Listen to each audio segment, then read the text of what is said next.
मॅटकडे साप गेले म्हणतात, तर बघूया आम्ही कुठला साप आहे. आणि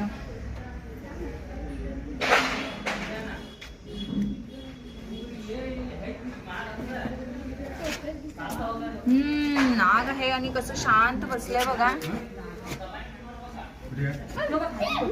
तर हे बघा कसं बसलंय साप. आणि नाग साप आहे.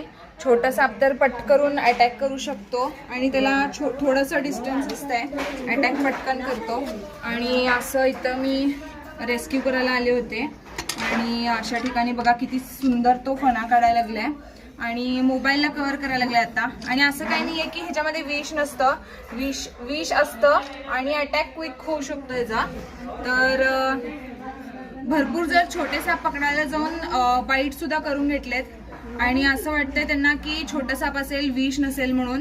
तर असं काही नसतं, छोट्या सापांमध्ये पण विष तितकंच असतं आणि हार्मलेस पण तेवढेच असतात ते छोटे साप.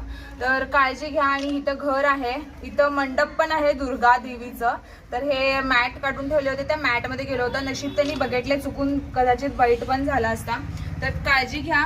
आणि छोटा असून पण किती फणा काढायला लागले आणि किती सुंदर दिसायला लागले. पण ह्या सापांना माहिती नसतं की किती वेन्यूम सोडायचं किंवा काय. आणि फेक बाईट सुद्धा होऊ शकतात. पण फेक बाईट होऊ शकतात म्हणून पकडायला जाऊ नका. आमचं व्हिडिओज वगैरे बघून थोडंसं काळजी सुद्धा घ्या. आणि धन्यवाद.